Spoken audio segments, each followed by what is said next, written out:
I've thought a lot about making videos about what I would say if and when I decided to actually follow through with my objective to gain subscribers or build a following. And the first thing I guess I want to say is that I was just told a moment ago about some news from a friend of mine, a very good friend, that there's some things going on in their world that is inexplicable, unexplainable, beyond words. For those of you that know me, you know that I'm a man of many words. I love words. I love the English language. I love the use of the words. Words, but I also love action. And, just like with the hurricanes and the flooding and the thing in Charlottesville and everything, actually, there's a lot going on in our world that I don't understand. I thought that as I got older, I would understand more.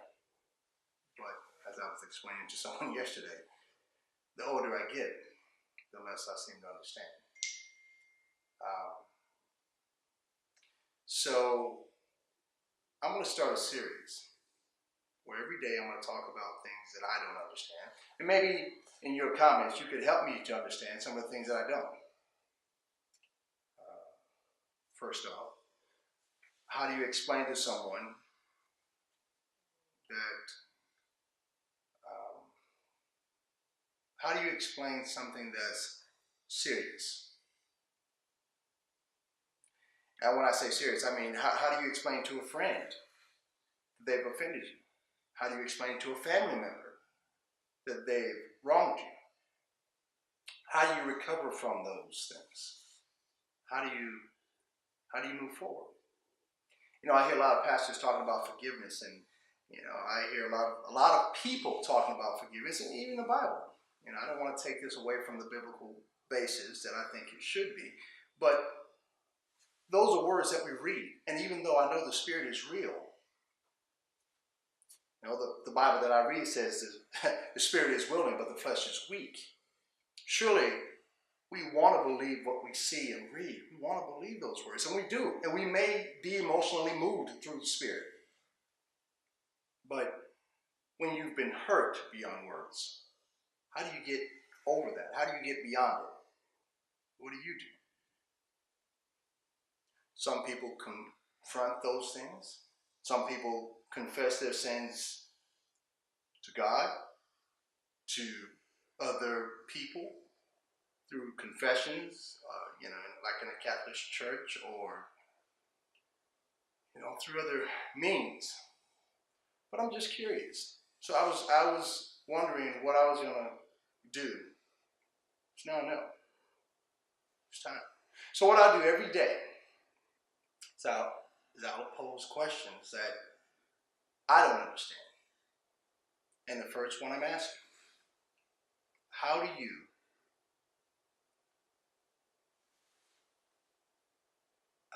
you approach difficult situations? Do you reflect?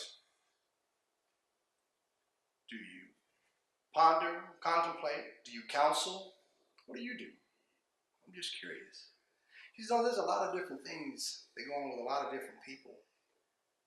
And it's interesting, even with the whole black-white thing.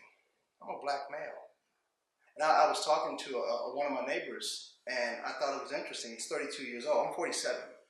So when I was talking to one of my neighbors, it's a white guy. He's a nice guy. I just met him, my first time meeting him. And he was explaining to me that, his perspective on the Black Lives Movement was more or less the same as he saw the neo-Nazis or the white supremacists. And that blew me. And then I mean, for those of you that don't understand that colloquial term or slang, I love the English language. What I didn't understand was how. How do you make that association? The Black Lives Matter movement, from my understanding, especially being a black male, was in opposition or in defiance of those that wanted to remove the civil rights of others, or trample them, or refuse them, or oppose them, or suppress them. In other words, and from my understanding of Black Lives Matter, which is what I explained to him, I said, okay, maybe it's the wording that throws you off. I said, but what they were trying to say is Black Lives Matter too. That's what they were saying. We're not saying no one else matters. We're saying, hey, we matter too. So, and don't get me wrong, I don't know if he took that for what it's worth, or he still continued to hold on to his beliefs, because he seemed pretty passionate and or adamant. He said that he was a nationalist. Happened to be a white guy. I mean, he said, no, I don't identify with the white nationalist movement. I believe in my nation. And I respect that. I think we all are somewhat nationalists from the patriotic perspective, if that's what we want to say. But not to the point that we want to suppress, oppress, or even regress certain liberties or civil liberties acquired by people. Again, there's a lot of things I want to talk about. And I'm going to depend on you to help me. I'm passionate, I'm energetic, sometimes funny. I'm not too street, that's not my world. I've been somewhat critical of Steve Harvey. And that was before he had his meeting with the President Trump. It's funny, it's the first time I actually said it, President Trump. But it was before then, because once when I worked with him on a movie set, he was less than pleasant. And of course others have told me that, okay, that was before his divorce and he's changed. I don't know. What I do know is that a lot of times, and I spoke to someone else I think more recently, and they were trying to explain this guy's position. They were saying, well, his views are blah, blah. It was yesterday. Another black guy was telling me, apparently, that he's fond of Steve Harvey. Not that I'm not fond of his. Let's say this. I applaud his accomplishments. But my perspective was he made everything into a joke. Everything's not funny. I didn't understand that. And my example for that is when people would ask him, especially after the book came out, Think Like a Man, Act Like a Woman, Think Like a Man, Act Like a Lady. When he first came out with that, people were then believing that he was somewhat of an authority on males and how we think. There are so many different types of men in the world. That's why there are wars, because there's different ideologies and different thought processes and different ways that people see and view things based on their experiences. I don't consider myself street because I've never lived in the ghetto. I don't condemn those that do. If that is unfortunately where you find yourself, we live in a world where society has more or less placed certain disadvantages to certain people.